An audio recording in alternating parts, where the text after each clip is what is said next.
All right, let's hop right into today's topic. And today we are talking about tips to overcome self sabotage. So let's go into the intro.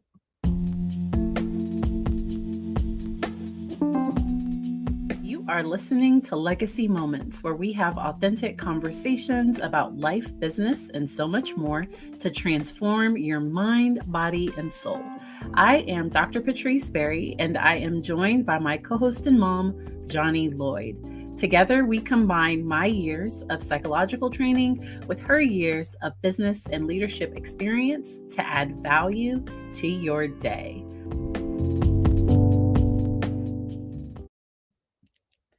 All right. Thank you again for being here. So, today we are going to talk about overcoming obstacles, specifically talking about self sabotage and fear of success. And with this topic, because we've been talking about reaching your goals, and as you pursue a goal, sometimes there's some people that, and I've been there where I was getting in my own way. It wasn't anybody else. And I think acknowledging, okay, this is what I'm doing, because it's a lot easier for me to address the things that are within my control versus trying to say, if they would just do this, I could be successful. Or if this would just happen, or they didn't do this. It's a lot easier to look at it that way. But sometimes I need to look inside to say, okay, these are the things that are within my control that I can work on to reach this goal.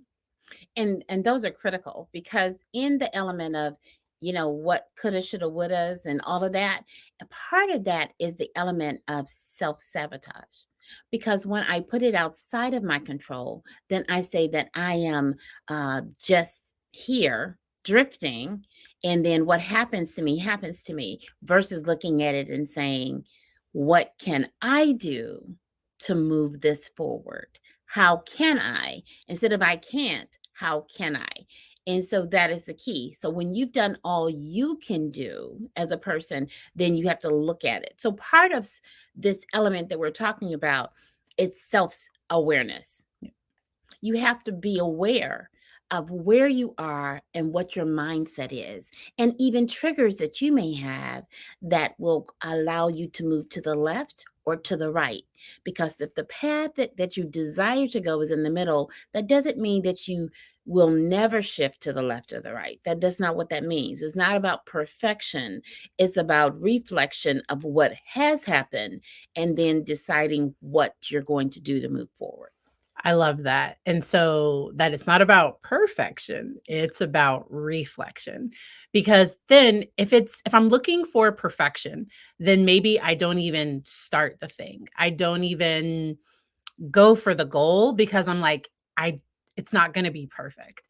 And we've talked about fear of failure before, but there can also be a fear of success. Mm. Sometimes we're so used to things going wrong, to things not going our way, that when things do start to line up and things are going well, sometimes that can be an uncomfortable place to be for some people. And really using your breath. So our bodies, wow. So like when my heart starts beating faster, when I start to experience different emotions, you experience that as physical sensations within your body. And that can cause me to react and do things in a certain way. And so I think also being working on my emotional intelligence, because you talked about self-awareness, and I need to be aware of how my emotions impact my decisions as well, because there are so many different things that can happen that can really shift your attention and your focus. And I like that. I really like that. How emotions are so impactful. So every decision that you make or do not make will impact things in your life. And you say, well, Johnnie, wait a minute. I didn't make the decision. However, if you have a suspense date on something, let's just say it's something that you would desire to do, and there's a suspense date on this opportunity. When you don't do it and meet the suspense date, I know you didn't do anything, but that's what happened, right? So you missed the opportunity. So that's key. Go ahead, Patrice. So, and somebody up on TikTok mentioned that they're working to get back into college at 28 years old. Nice. And the thing that I will say is it's never too late to shift or transition. So, I used to have a supervisee that they worked in nursing. They retired from nursing and then decided, I want to become a therapist. And they went back to school, and they're in their second career as a licensed therapist. And it can be odd walking in, being an older person in the room, but when I go in at 28 going into college, I'm going in with a different perspective than somebody who's 18 or 19. They don't even know who they are. Like, and I'm not saying that in a bad way, because that's what I did. I went straight into my career. I knew exactly what I wanted to do, but things have shifted along the way as I've learned more about myself. And so if I were to go back to school now, I would have a totally different perspective, because often we think, I'm not going to be as good. I'm not going, I've had a few kids, I have more responsibilities. Like, I'm not going to be able to work the way the other people do. And that's where I really encourage people to give yourself grace. And what I mean by that is, let's say you worked hard for that B, because often we praise the result and we don't look at the effort it took to get to where you are. Because let's say I'm getting a master's degree. So normally in graduate programs, you have to get a B or higher in all of your classes. So as long as you get a B or higher, nobody cares about your GPA. Like, you can have a 4.0 and still not be able to find a job at the end of your program, because maybe somebody else, and they did an internship and they did this and this, and they set themselves up, and now they have, this great opportunity. And so be careful comparing yourself to other people. That is so powerful. That is one of the areas that really can trigger your self-sabotage. When you start looking or comparing yourself to other people based on what they're doing or what they have done, and you look at what you may have in your hand, you may say it's not as good, right? You're not ready, or what you're not instead of what you are. Mhm. Anytime you start looking at what you are not, you can be leading in the area of self-sabotage, because then you're doing negative self-talk. And the person that we do not ever get away from is ourselves. So when you hear a thought in your head, because our brain is taught, you did a TikTok on this, your brain's job is to think, right? So your brain is thinking. So if it's thinking negatively, realign and move forward in a different way. Control that thought as you move forward. Does that mean that thought will never come back? No, that's not what that means. However, it does mean the more that you use the habit, we talked about atomic habits, as when you use the habit of thinking differently, you end up with different results. Now, let me just tap one other thing.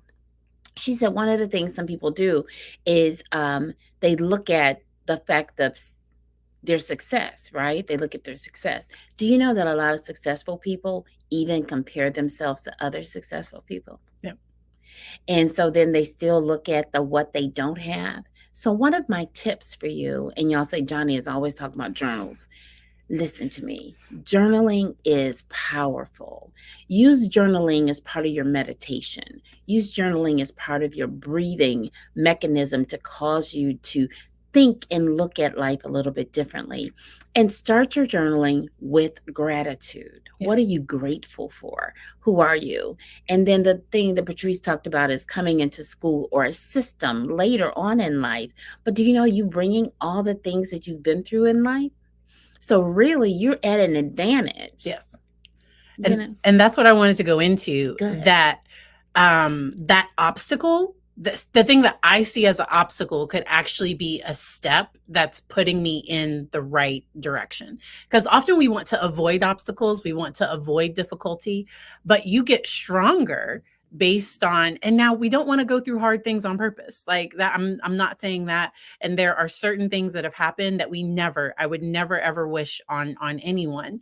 Um, and if that is my life's journey, if that is what's happened, many a therapist, so every therapist I know has some difficulty in their past, because you often get to this job, to helping fields, normally people that want to go into nursing, that want to become a doctor.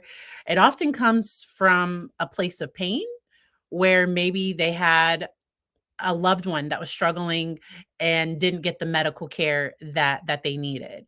For me personally, I know that when I was a child and teen, I would have benefited from therapy.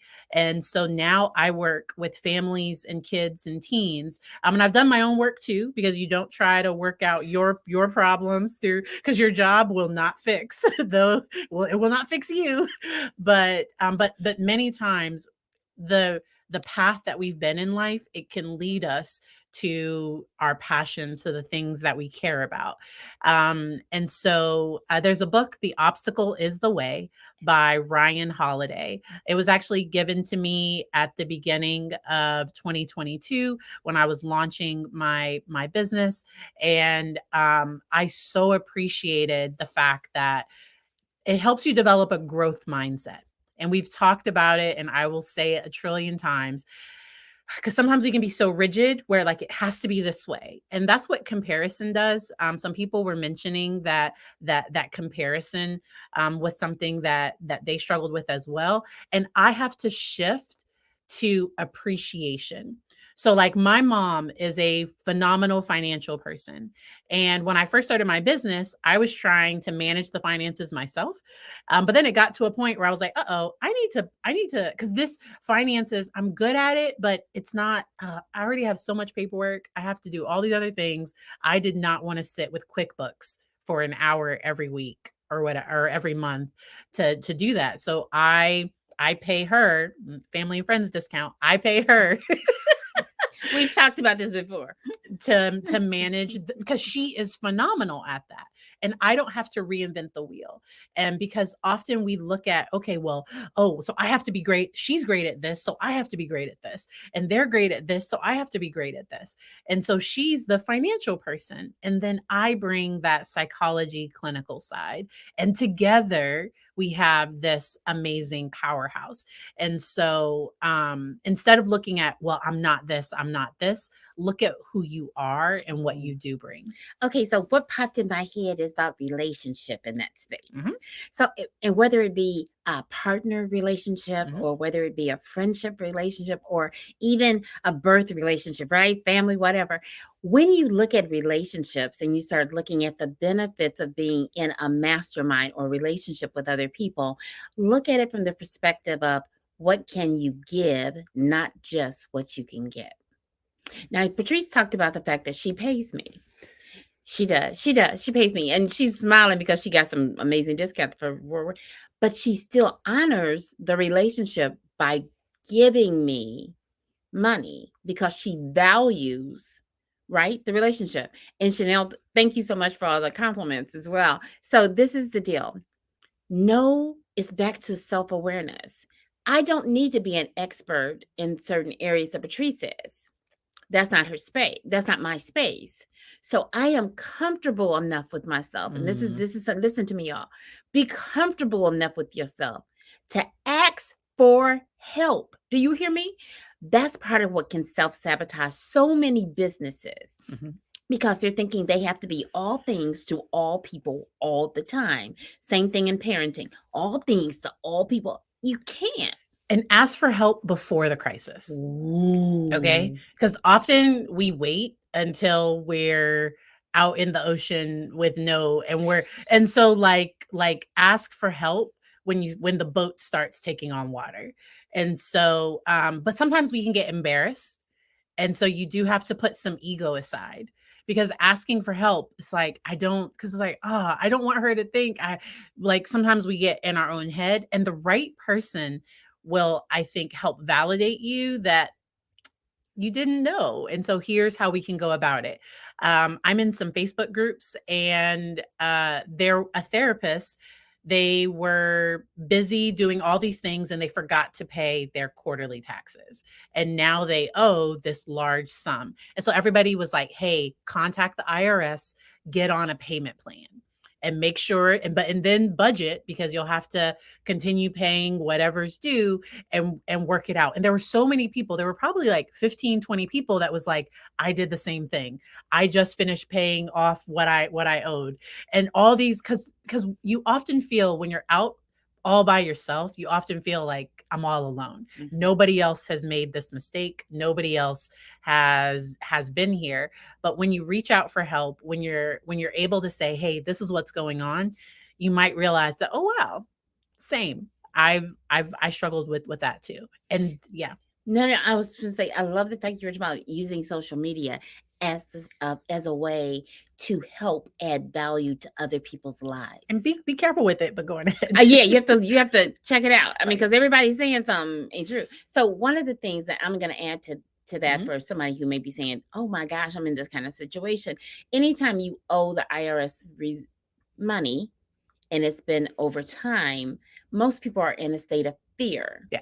So what they do is they won't do certain things in let's say they have a great business idea. They don't want to set it up because they know they owe money to the IRS. They have this, so they won't do that. Remember what I talked about? It's better, like Patrice just lifted up, it's better to go to them and say, hey, this is what I need. How can we figure that out? And this is a key. Remember this. Always ask for a plan that's much lower Yes. than you can afford. And then you can always double up or triple up on payments. Mhm. Listen to me again. Anytime, if you go into a debtor, always request payments that is really lower than you can ever afford, because sometimes they want to negotiate it higher, number one. Mhm. Number two is you want to make sure you can still do life while you do this. Yeah. The same thing on self-sabotage. What can sometimes happen is we won't request help. Okay, we won't request help. I'm going to say it again. We won't ask for help. Asking for help is actually a strength, not a weakness. Yeah. Yep. And like I said, it does take vulnerability to do that. And it's finding a safe person that you can do that with. Because if I meet with maybe I have a potential accountant, I have a potential person that I want to work with, and I say, oh, so how do you help? Because maybe things haven't been in order. I realize, how do you help support? And like, oh no, like if your stuff isn't together, I can't work with you. Okay, then you're not my person, because I need someone that is going to be able to sit down and help support along the way. And so I love that we're honest enough to say we all make mistakes and nobody's going to get it right all the time. And in the midst of that, because the IRS, let's say you owe somebody money, they're going to ask for all their money. They're going to be like, hey, you owe $20,000 by Friday. And you're going to be like, it's like, but and often it's like in real small print, like, and if you need to contact, or you have to go to the website to figure out how to work everything else out. And so being able to reach out and talk about the help and support that you need,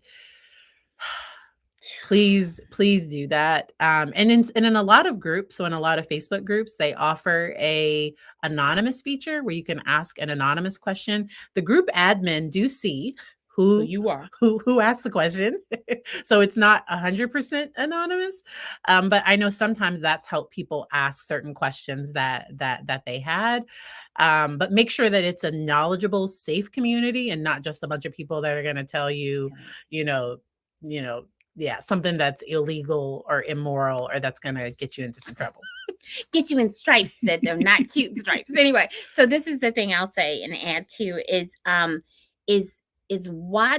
create a plan. Create a plan in advance. When you know that there's something that's going on, create a plan in advance. See, the thing about self-sabotage, it goes two ways. Inaction can cause self-sabotage. Action can cause self-sabotage, right?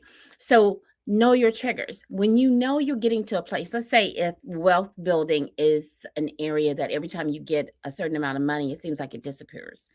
then start checking it out, start checking yourself out. So this is what Patrice said earlier, and I wanted to address it. I'm so glad it popped back in my head. Is sometimes when things start going really well, you start lifting rocks and saying, where's the problem? Yeah.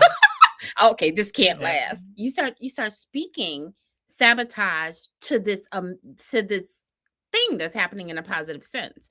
So I'm going to tell you that usually life goes on in seasons. You have a winter, summer, spring, and fall, typically. So in summer, when I have a summer that seems like everything I touch is I'm amazing. putting It's money just aside. like, what is going on? And I'm just loving it, right? Enjoy the summer, enjoy the summer, but prepare for other seasons of your life, right? So that is the key. Prepare for all seasons of your life. The same thing with your business, whether it be any area of your life. Just look at your life from not just looking at it from the nowness of it. And I'm not saying don't enjoy the now. That's not what I'm saying. Look at it from the nowness of it. However, look at the future that you desire and make plans for your future. And that often makes us get out of survival brain. Because when I'm in survival brain, now if I'm still in a storm, like if things are difficult and I'm still in the storm, just get through it. Yeah. But then once I'm through it, because if I keep that same mentality that I needed in the winter and the summer, it's like wearing, a big, winter jacket and it's 110 degrees outside. That is going to cause me pain. And I might start blaming the sun. And it's like, wait a minute, I need to take the jacket off. And so that's where we want to focus on what is in our control. And then I can't control the sun. I can't control the weather. And then letting go of those things that I don't have any control over. And in the midst of difficulty, look for the good. Because the bad is always going to stand out way more.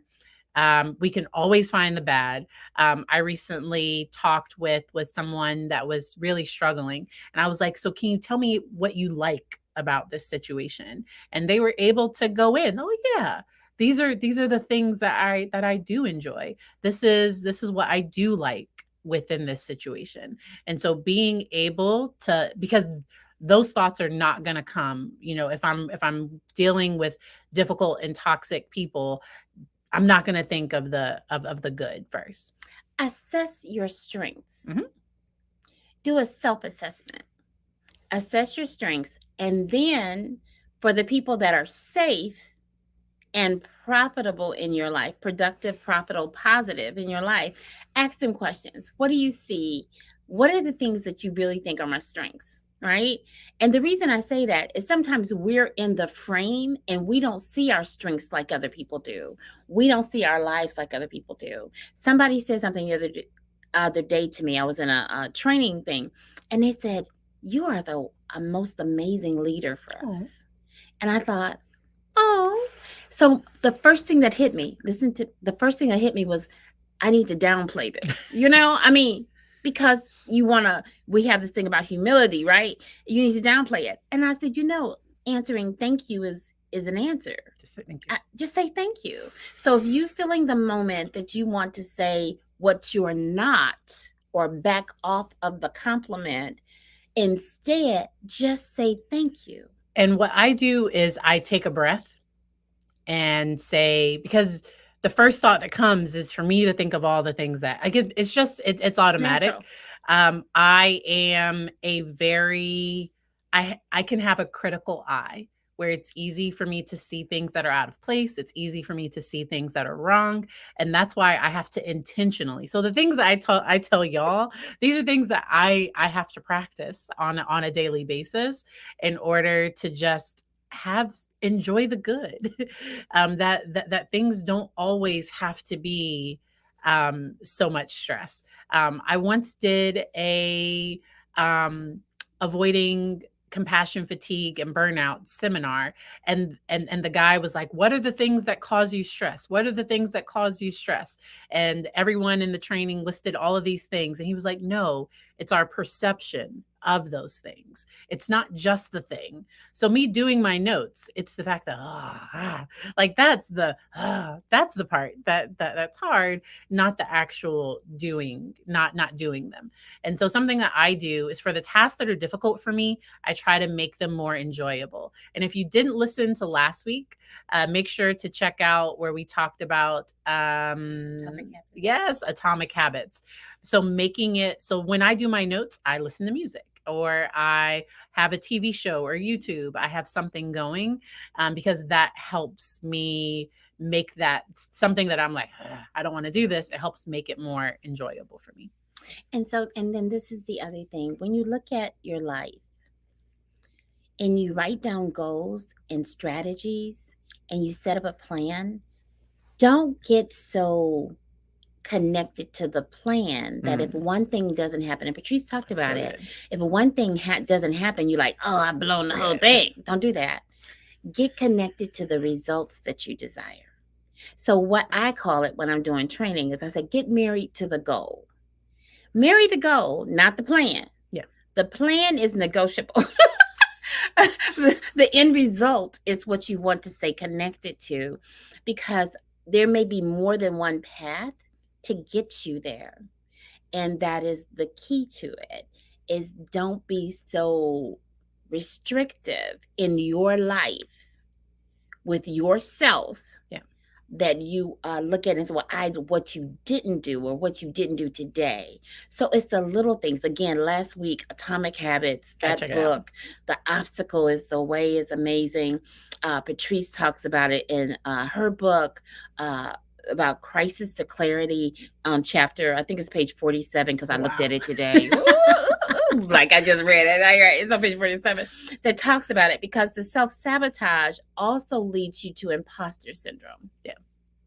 Yeah. So here you are not asking for something because you're saying they're not going to give it to you in advance. No. The real no that we walk into is the no that we tell ourselves before we ever ask the question. Mm-hmm. The no that we say, well, I'm not going to start this because I know it's not going to do whatever. That is the person that we have to deal with is self. Yes, I love that. And if y'all have any topics that y'all would like for us to cover, because we haven't finalized what we'll be going into in February. And so if you have things that you would like for us to discuss, please let us know. My final tip for today is just enjoy the moment, whether it's whatever's going on. Now, if you're in the midst of crisis, no, like let's just get through that. But just enjoy it. In the back of my mind, I'm waiting. So we are in Virginia, and I'm just like, I know some snow is coming. Like I just know. Every time, like, when are we gonna get some snow? And it's like, hey, let's just enjoy the nice weather today. It seems like it's gonna be a pretty nice day today. And so instead of looking for what's wrong in that, just enjoy where you are, especially in situations that there isn't anything you can do about it anyway. So we hope you enjoy the rest of your week, and we'll see you next week.